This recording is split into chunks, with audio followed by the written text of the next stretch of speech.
So I'm sitting here with John Ahearn, who was one of my art mentors back in like 2014 and 2017. How you doing today? So wonderful to see you, Devon. Right? It's Yes. been a while. I missed you. Yes. I love being in the studio. It's crazy. Like, it's so nostalgic. It reminded me of me when I was like 19 when I first met you. Like that sculpture you did when I was 19. Yes. Right? And I'm 29 now. Yes. So it's been 10 years. You know, I heard about this portrait show that was going to be at the Bronx Art Gallery, and it was nearby. It was a high school portrait show. And there I saw Devon's beautiful painting of the students from his high school. I thought this was one of the most beautiful paintings I've ever seen by anybody. I remember you came up to me Yes. and you were like, this painting is brilliant. Yes. And you're like, let me tell you what's genius about it. And I was Yeah. like so excited, like, Yeah. oh, and then I remember. I was really sincere. I No, I really know. loved it. And I remember you were like, come to my studio, you know, we'll talk. And then I saw you on the train like a month later. And I was like, John. And you're like, oh, Devon, I need you to come to my studio. Here's my card. And you pull out this card that had a handwritten style, Yeah. John Ahearn, blah, blah, blah. And I was like, that's so cool. And I remember you kept telling me, you have an innocence about you that I want to capture. So let's do some cast. And I was like, all right. And we did it 4 different times because you kept telling me like, I didn't capture it. And I remember my grandma saying, who is this guy? Be careful with him. Yeah, like he that's wants to right. capture your innocence. I would be careful too. Yeah. I want to talk about Devon's technical prowess and sophistication at that age when he was still in high school. Devon, when I see you, immediately I think of this Picasso painting from 1905 that was a self-portrait by him. By the time I had finished telling you, you had already found it on your phone, and you said, you mean this one? And you showed me the exact painting that I was talking about. And I thought, this is beyond my imagination, that this guy is so smooth and sharp about all the things going on right now, you know? So you were already on your way towards working with technology to create your art. And I remember I used to try to convince you to get on Instagram, and you used to be like, no. And then once you finally joined, you're like, it's a good place to spend time, I'll say. And I'm Yes. like, I told you, right? I thought it was like going to school. You're sharing things about yourself that are valuable.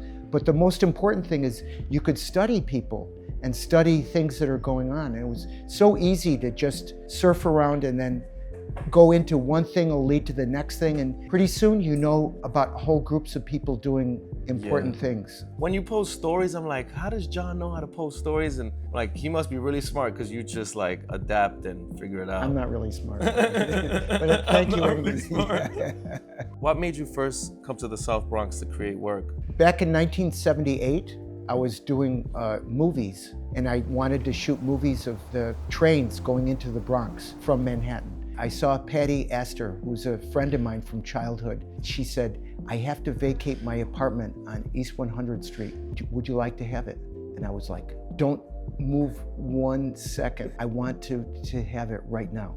When I walked in her apartment, there was a book on makeup for television and movies. Wow. And in the book, it told you how to make face casts. This is something I've been wanting to do, which is I wanted to work away from the video work I was doing and get more into making actual sculptures. So I started having friends, and my brother, that's my twin brother, Charlie, said, you know, Stefan's got a nice place in the Bronx, it's great. This is 1978. The very first day that I cast, I completely fell in love with being on the street there and meeting everybody, and I ended up spending a year there. I remember, that's so magical. Like, yes. What if the book And wasn't it was there? not far from here. Yeah, if the book wasn't there, Your whole life trajectory. Yes. Well, you would have been an artist. You would That's have created, life. right? That's crazy. One of the key things about that first year was that Rigoberto Torre's family was coming into Fashion Moda. His cousin Wally told Rigoberto, because Rigoberto knew a lot about sculpture work from his uncle, who had a statuary factory. And he said, I think you should go visit John. And he did, and we did a cast together, and it was like love at first sight. Together, we would create some kind of art together. The idea came to me right away when I met him. It's crazy how you've been working for so many years, and even back then, 10 years ago, I'm like, John, how do you keep it going? And you're like, I'm here, I wake up every day at 6 a.m., right? And I'm here. because Yeah. I got to show up and start working, and this like Yeah. excites me. How did the Bronx community first react when they first saw themselves represented in sculptures? We had a stage in the window, and people thought there had been an accident or there was something wrong had happened, and they come in to find out what's happening. And then they see we had casts that we had made on the walls, and they said, "Those are the things that you're making?" I said, "Yes." And he said, "How do I get one?" "Just come back tomorrow and we'll set something up. You see us do it now, you can do one for yourself, okay?" And that was so easy. Yeah. Right? Rigoberto started coming every day. He had the amazing idea of taking his sculptures material back to his block at Walton Avenue. We agreed that year that we would move to his neighborhood at Walton Avenue the next year. Is that the street where you had the jump rope on the wall? No, that's Dawson Street. Dawson Street? Yes. Because that street like was so iconic for so many Bronx kids, even kids Yes. that I went to like school Yes. with, middle school. Yeah.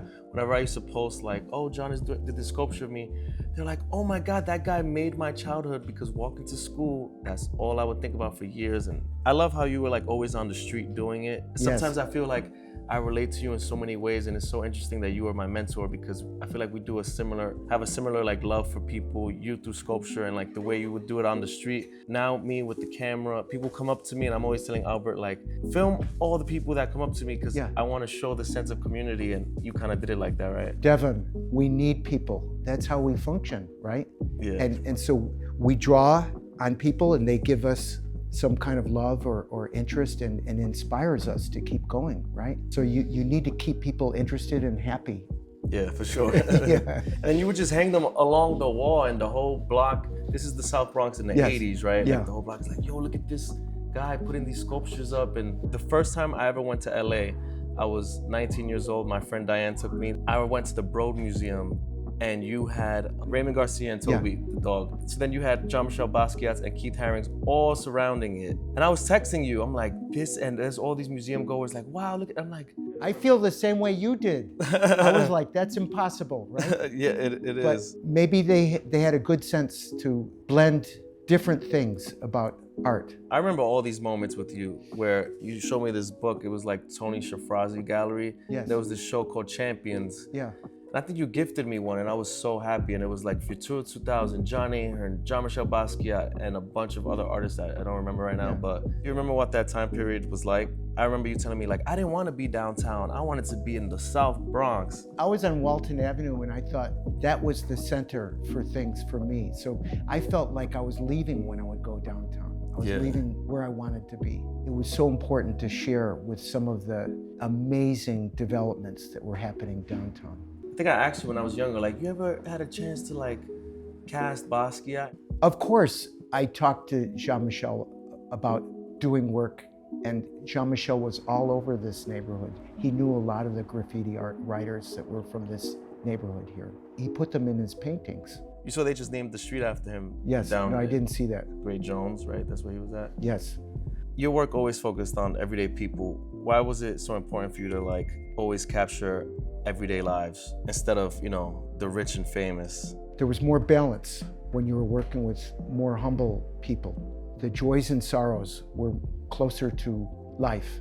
Maybe I was shy to be around people that were very sophisticated. Maybe it relaxed me to be in the Bronx. I think that's possible. You know? Yeah. I think it was around 2017 where you had two of my sculptures up in the National Portrait Gallery, the Smithsonian. Yeah. And then 3 years later, they put up my painting of you. Yeah, yes. And this led to so much, this like changed my life. Like I Yeah. always appreciated you. Like it got us into the New Yorker. No, they did your cartoon and They did my cartoon. and posted it in the New Yorker. You met Amy Sherald. I didn't think I could handle going to that opening, and I said, "Do you want to do it?" And you said, "Sure, I'm gonna go." And I was excited. I took Yeah. the mega bus, went on Google, did my research. yeah. I got interviewed there. They put the story in the New Yorker. I get all these emails from like all these sophisticated, wealthy people. And this kept my like commission work going for like a year. And then that led to their friends buying work to another year. yeah, And this all kept me living in my grandma's house, making money through painting. If it wasn't for you, like who knows what would have happened. And it was such a crazy time. Devin, you always gave so much more than you took. Okay, you were very generous with me. Oh, I'm glad, because Yeah. I didn't have anything to give. Yes, you did. That's funny. I remember these sculptures you did of me. One you gifted to Yeah. me, one you have right here. And the other one you had in Charlie James Gallery, you told me it was purchased by the husband of Tom Ford. Yes. That's crazy, right? Yes, yeah, that's right. And that's just the random... The one with your father's tattoo on Oh, it. it was that one? Yeah, that's the one. Wow. And did your gallerist tell you like what made them buy this? When they advertised the show, they used that sculpture to advertise the show. I was not around, so I didn't see it. Are you working on any new work right now or projects? Yes, yeah. What's going on? What's the next show? Well, I don't think of projects as shows. I think it more like people that I have relationships with, that I'm making sculptures with, and I have some nice things that are going on right now. How do you choose people? It's just like people in your everyday life, right? It just kind of happens. It happens, It yes. happens. I can't choose anybody. It just happens. That's the flow. That's so cool. Yeah. Looking back on your whole career, what project are you most proud of? I like making the Double Dutch piece. I think that was a nice experience.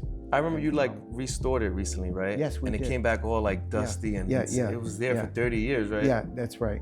Some of the things happening here now are great. And I'll never forget you telling me all these stories of like working with Jeffrey Deitch, and you invite me to all your things like, Devon, come check out the Coney Island walls. I have some swimmers on the wall. Yeah. And I'm like, wow, like you always had something going on. Oh, thank you. The High Line, you had the guy holding with the fruits above his head. Something in the Met Brewer I went to see, and I was like in high school or maybe a year after high school. I'm like, how is my friend at the Met Brewer? But I always kept up with I love the Met Brewer story because I had donated two really key works by Rigoberto to the El Museo. There was a key curator that was for the Met Brewer figure show. She decided to visit the, what's the name of the museum? El Museo? Yeah, El Museo, thank you. Look at this, Wow. Rigoberto Torres. That's me. Let's go. I love that. That's good. with George Siegel right there. I love this story because it illustrates the power of Rigoberto's work in my life. I had donated two of my favorite works that I had of his to El Museo uptown. Brinda Kumar, who was a very important curator in the show of the lifelike show, body show that was at the Met Brewer. Very important show of figurative art. Brinda Kumar was exploring El Museo, the gallery, and she said she walked into the room and saw the two pieces of Rigoberto, and she said she knew when she saw it that those two pieces would be in her collection, in her choices for the show. I was already in the collection at the Met, so they brought one of my pieces in as well. But I think it was Rigoberto that drew me into the show. You know, growing up in the Bronx, I always felt like I didn't have any like artistic opportunities around, or like there weren't artists around here, or I just didn't know them. But when I did that show at Bronx Art Space and I met you, and we started like working together, and because my art teachers used to tell me the highest achievement for an artist is to be remembered in history and have their work in the archives or permanent collection of a museum. Yeah. And then I remember you're like in the Met permanent collection. And I remember like you were just so friendly with me. And I'm just like, what? Like, that's crazy. Sometimes you do something that's more attractive to a museum than it might be to a collector, because it's a little impersonal. It's not like it's in their home or something. It's in a museum. There's more of a public sense, and maybe this sculpture it's more comfortable in a museum than it might be in someone's home. Did collectors ever like tell you that things were a little weird having their bust on the wall? Because I remember when I was so proud to have this sculpture, right? I was dorming at FIT, and you know, I would try to like escape the nightmares of the Bronx that I had growing up. And so I had my dorm room and I put the sculpture up on the wall. And I remember one day I walk in and it was gone, and I told my roommate like, hey, where's the sculpture? And he was like, hey bro, I'm so sorry. Like I put the sculpture in my closet because like I was like kind of sleeping with my girlfriend and she didn't like it staring at me. I think this life casting thing can be pretty creepy, you know. I understand, you know. In a way, you kind of have to balance these things, right? And I remember when I was younger, you used to always tell me like, stay away from sculpture because it's hard for people to want it, or like, you know, it's hard to have it in the house, it's too big. And you'd be like, stick to paintings, it's nice and flat on the wall, you know? Yeah. So what keeps you inspired to keep creating after all these years? I got Kevin right here behind you, Kevin Crocker. He and I have worked together for 40 years, and I'm always inspired by his company. And Kevin's going to help us when we make the cast of you later on. Oh, I'm excited. Like, we haven't done a cast in 10 years. I can't wait for this new one. Like, Yes. I feel like I'm a new version of myself, right? Since you met me. We may even try to have you making a painting in this sculpture. Oh, that would be so cool. That would be so cool. I can't wait for the process. Like, it used to feel so meditative to me. You used to tell me, like, you might feel like you're drowning. And I'm like, okay. And then you put these straws in my nose, and then you just start putting the plaster on my, and I'm like, smile. And you'd be like, smile. And you just be like, put your lip a little, you have this certain innocent smile. Hold your lip like this. And I used to be like, all right, like, and then it used to go in my mouth. I used to be like, oh, is this supposed to be going in my mouth? And you're like, you're doing great. Let it flow into your Devin, teeth. I can't, honest to God, I can't tell the difference between you now and you 10 years ago. When you're only 17 or 18 years old, you look kind of the same. And I say the same things too. It I don't works, think I though. grew any like IQ points since then. Like, No, you had plenty. You had plenty, and you're using them very well. Thank you. And I'm so glad you like known me for so long, and I'm the same person, right? Like, yes, you are. I think that's what the New Yorker loved. They were like, how are you 19 and he's 65 and you guys are friends? And I'm like, well, we love art and we love some weird things, and it doesn't matter the age, right? No. What message do you think the world needs to hear right now? I really think it's time we recognized how we all need each other. We need each other so badly. What we have to gain in this world is more about what we create together. That's so important. And the harmony and joy that we have together is everything. Putting away wealth is worthless. That's what I say. It's time we get together and we show that we're strong and we don't have to get pushed around. We don't have to permit the present regime to push us everywhere they want to go and do whatever they want to do with us. Yeah. We have our own power and we need to show it. All right, thank you so much, John. Thank you. Here, check out your portrait. You finished it already? Yep. How'd you do that? Wow. Really genuine, lovely expression that you captured on this. Yeah, thank you so much. My family will treasure this. My wife, Juanita. Oh, Juanita. Yeah. Shout out to Juanita. Yeah, I will. La Boricua. Okay, thank you. And you got that great look. That's beautiful. Thank you so much. Thank you. Thank you. Okay. And aren't you going to do a cast this afternoon? Yeah, let's do it. Let's do it. The 10-year anniversary. The first one was from 2015. This is the 2025. Let's do it. Yeah. Let's do it. Okay. That's it.